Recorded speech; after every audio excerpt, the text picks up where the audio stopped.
Okay, to be quite frank, we're doing a re-record because there's just been too many changes, so let's just jump right into it. Week 4 of the King's Court Pokemon Draft League, now dubbed as the Rumbling, shook up the entire landscape with an incredibly large amount of changes to over half the rosters. We'll start this rundown properly by addressing the elephant in the room. Hypo and the last minute Mercs dropped out and have been replaced by Dean and the Cooking Yanmas. Once a shoddy Sun team, a Phoenix arose from the ashes, sporting only one returning member in Arcanine. There's a lot to love in this squad, including a strangely familiar set of Dukes and Counts. Be sure to keep your eyes on this one.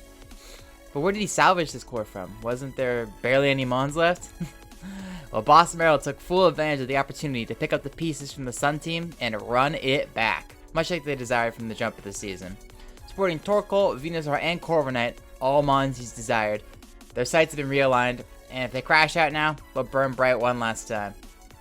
Just before this, however, you might have missed it. 5 turns of Trick Room initiated their first half of their Week 4 remodeling, which they just basically dropped all of it a day later, but no big deal. Let it be known, Utility Gambit is back though. Look forward to that. T-Wave Stealth Rock King Gambit is coming. And honestly, trying to figure out what's happening in Lexus's mind has always been a mystery, but you're always left on your toes. That's the truth of it. Our last big remodel of rosters came from the Power Gem Hoarders, chopping off some of the redundant pieces for more reliable and flexible Mons to come inside that core, such as Deoxys Defense. I love that Mon, incredible pickup. Complementing that with a Cloyster, which is just a fun win button. I think this might help Srirach's early struggles, hopefully not just be a flash in the pan. I can see an upside to this one. And that's surely not all we're covering today, as there's a ton of other changes that are very small to moderately impactful. So I'm going to put them all up on the screen right here. Give a bit of pause, look at this if you want, otherwise we're going to keep on rolling. Briefly, I'll cover our biggest winners and losers, starting with the Cooking Yanmas. This is a pretty incredible rebuild. I like this squad a lot compared to the old one. The losing Heatran and Corviknight is a bit suspicious. I'm not sure how I feel about those. I think it'll be fine. It's literally what I wanted for Boss Merrill, with the exception of the Gouging Fire being switched out for a Latios, which is ideally better to help that ground weakness for Junior Core. But this looks like a really strong roster. I'd say they're a pretty big winner. Bell Tower Ballers became an incredibly good roster. Not that they weren't already, but this roster is now one of the most offensive menaces in the league because they have picked up a Weavile and Regieleki, which increased the speed, power, and their utility incredibly well. And having actual hazard besides a tidy up, no offense Mousehold, you've been doing great work this season. It's really nice to have. You could argue Boss Merrill's a winner simply because he got what he wanted. And for the fun factor, absolutely is a winner. Does the roster look better? I think so. I think it looks slightly better. I won't give it too many nods to say, hey, this is incredibly better than his old roster, but compared to his original draft roster and this one, I think it's slightly better. But we'll go on with that. Next up is Chateau Noir. Only 2 pieces got changed, with Talonflame being shipped off for Hawlucha. Mothgang got a good mutual trade out of that. Talonflame is a really solid defogger, even though he doesn't really need it considering he's a hazard stack team. A nice speed tier, and priority with Gale Wings and Flame Body is a great utility piece. I think you will appreciate that a lot. Expect to see offensive Talonflame.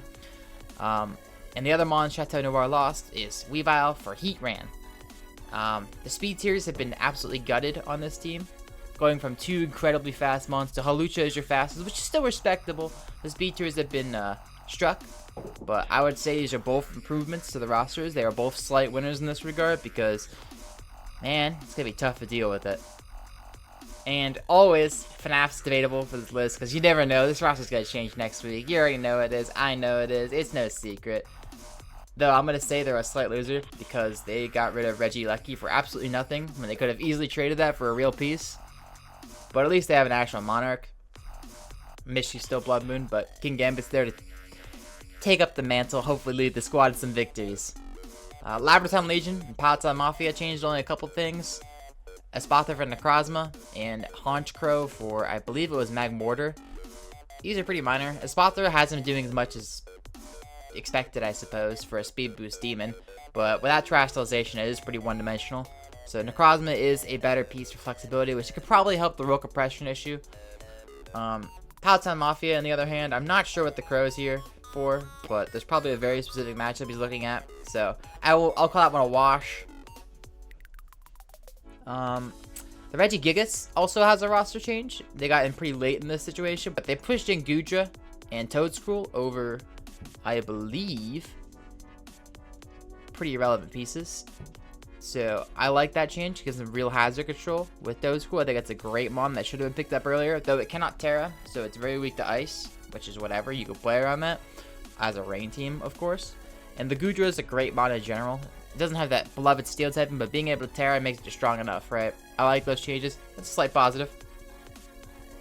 And our last one, this one's breaking. This one's huge, absolutely astronomical. 2 total isles has dropped out the presidential candidate Kamala Harris for Spirit Tomb. Doesn't bobo for her ballot, but this is a pretty neutral change across the board for this roster. I'm not sure what Spirit Tomb's really doing besides giving him a good dark type and ghost type. But like, what's Spirit Tomb really doing, right? It's one of those small changes I barely think will matter in the grand scheme of things. But with that being said, who do you guys think profited the most? Let me know in the comments, and thanks for watching. Good luck in your matches this week, guys.